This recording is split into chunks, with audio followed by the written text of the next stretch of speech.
Good morning guys, at yun, ngayong araw is mag-alas 8 pa lang ng umaga.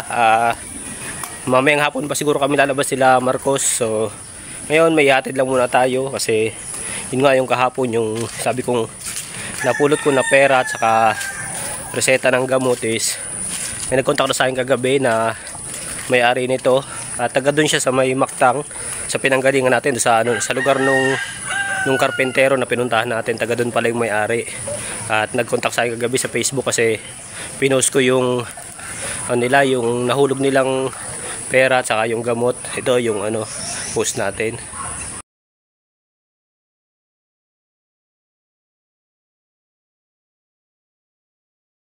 Yan yung post natin at yun may nag-reach out sa atin, may nag-message sa atin na may-ari. Kinonfirm ko naman kung sila talaga yung may-ari. Nakapag-send naman ng picture saka ng na sa kanila talaga yon. So ngayon ihatid natin ito, yan. Sa plastic pa siya. Kung ano natin siya nakuha, gandun natin siya ibabalik. Kaya yun, papunta tayo doon, babiyahe tayo ng medyo malayo-layo, halos mga 40 minutes yata yun, papunta doon. Pupuntahan natin para maibigay natin ito kasi kailangan nila ito, lalo't may gamot sa loob. Kasi yung wala nang laman, kaya siguro itong pera pambili nila ng gamot, nautusan lang. At yun nga sabi, nautusan yung nakadagdag, inutusan lang para bumili sa sentro. Kaso nahulog, ang ginawa niya, nabunuhan niya para makabili. Nagpasenda lang ng resetang panibago. Kaya ito ibabalik natin to kasi kailangan nila ito. Ang laman nito is 300 pesos tapos gamot. Hindi ko alam kung anong gamot ito. Hindi pa natin binuksan, so babalik natin to doon. Gas station stops and fast food runs, making memories fast. Every mile story and we're living it to last. From the city lights to the country skies, we're all about the ride. With the music up loud and my best friends by my... So yan, dito na tayo sa may lugar kung saan. Apo, sige. Dito tayo sa si ate. So ayan, andito na yung nakalaglag yata nung Hello ate. Ay sa kanya po. So ayan, tinatawag lang. Kagawad pala yung may-ari dito, kagawad itong lugar na to. At bibigay natin yung nalaglag nila. So ayan, tinatawag lang dun sa una. So ayan, ayun sila ate. Saka sila kagawad. Ayan. Ay hello po. Sa inyo po pala po to? Ito po yung Maraming ay, opo. Saka po may nagpabigay po nung may nag-contact po kasi sa akin nung nakita yung post ko. Sabi, tinanong niya po kung anong laman ng gamot. Kaya binuksan ko po ito, yung plastic. Pinatanong niya kung anong gamot ito. Tapos pinaano ko na lang po. Bigyan niya po ako ng extra gamot para sa inyo daw po. Tapos kung ano daw po, magsabi lang po kayo, message niyo na lang daw po siya. Bibigay ko po sa inyo yung Facebook niya para kung sakaling kailangan niyo po ng gamot, pwede po siyang sa kanyang makalibre na. Yung pong pinagpalabitan namin. Siya po si ate. Nakasalubong kita kahapon, parang nung umuulan.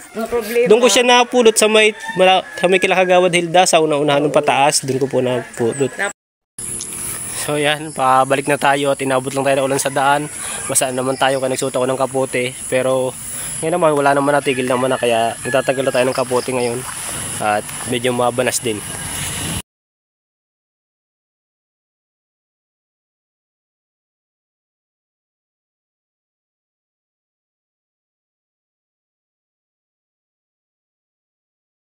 So ayan, dito na tayo sa bahay at yun, kakarating ko lang.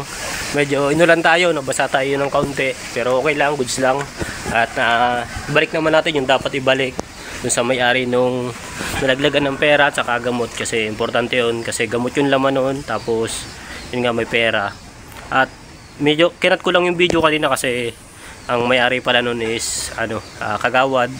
So nakausap ko naman siya ng at make sure naman natin na sa kanila talaga yon. So dalawa naman sila nagsasabi na kanya talaga yon, nagawad talaga yun, kasi karap ko dun yung may-ari at saka yung inutusan na nakalaglag nung pera at saka nung gamot. Kaya yun, okay naman at yun, nagpapasalamat nga sila. At saka yun, salamat din dun sa isang kababayan namin dito na si Kuya Jemuel, at nagbigay din siya, nag-reach out siya sa akin, nag-contact siya sa akin gawa nung nakita niya yung post natin sa Facebook. At kinontak nga niya ako, tapos tinanong niya kung ano yung mga gamot na laman. So kaya binuksan ko yung plastic at tinignan ko kung ano yung mga gamot na laman para sa ganun. Kasi yung contact sa atin na yun is nagtatrabaho siya sa ano dito sa medical dito sa Medicare. At yun, may mga gamot naman sila doon. So binigyan niya tayo ng gamot para doon sa nalaglagan na yun. At yun, napakabuti din ni Sir Jemuel na binigyan pa niya ng extra gamot yun para nga daw sabi hindi na bibilhin yung nandoon sa plastic na yun kasi alam ko kailangan din yung gamot na yun. Kaya yun, pinuntahan ko si Sir Jemuel kaninang umaga bago tayo pumunta dun sa Mactan, pupunta dun sa may-ari nung nakalaglag ng pera. At yun, nakuha ko naman, binigay naman ni Sir Jemuel yung gamot. At pagbukas ko nga dun, 3 klaseng gamot pa rin nandun. So ang may available lang dun Sir Jemuel is 2 lang, kaya yun, 2 lang yung naibigay na ano. Pero marami naman na binigay, halos 2 banig yata yung binigay na gamot. At 2 klase lang yung gamot na naibigay kasi 3 klase nasa plastic 2 klase lang na ibigay niya. Kaya yun, salamat din kay Sir Jemuel na yun, kahit na ganun yung binigay is malaking bagay doon sa nahulugan ng gamot. At yun, malaking tulong sa kanila yun na hindi nila bibilin yung gamot na kailangan ng asawa nung ni Kagawad. So hindi ko lang na ang pangalan yata ni Kagawad Evangeline, yun nakita ko sa Facebook lang, yun yung niya, pero hindi ko na siya masyadong kasi kanina paulan na rin, kaya nagmamadali din akong umalis doon at may pinapaso yung pa sa akin si Mark sa Kalabaka.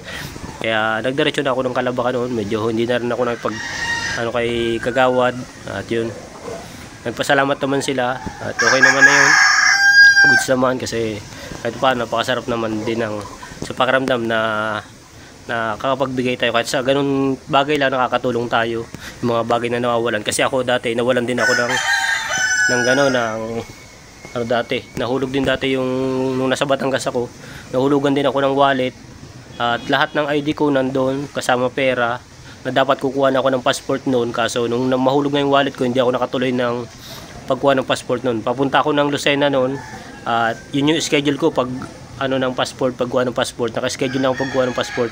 Pupunta lang ako sa Lucena para magbayad saka para dalhin yung requirements. Kaso dun sa sinakyan kong jeep or bus yata, nalaglag yung wallet ko at yung mali ko naman, nasa bulsa ko lang siya, sa likuran ko yata, sa bulsa ng pantalon ko, doon siya nalaglag. Yun yung mali ko. At yun, nung malaglag siya doon sa ko, hindi ko na nahanap yun. Walang nag-contact sa akin noon, walang nagbalik noon. Kaya nga nung pauwi ako noon, wala talaga akong pera noon. Meron lang ako sa bag noon. Doon sa bag ko may dala akong bag. May mga barya ako doon, tig 5 piso yung iniipon ko talaga siya, yung mga pamasahe ko sa jeep, yung mga sukli-sukli is tinatabi ko talaga. Nakakapag-ipon ako doon kahit mga 1.5 na barya, ganun nakakaipon ako ng ganun. At yung time na yun, may barya ako nun sa bag na halagang 140 pa yata yung laman nun. Nagkataon yung bus pabalik, ang pamasahe is nasa 130. So matitira sa akin magkain na lang, nasa 10 piso na lang. Kailangan ko pang bumiyahe ng isang jeep pa na ang mga masaya ko ng halos 40 pesos.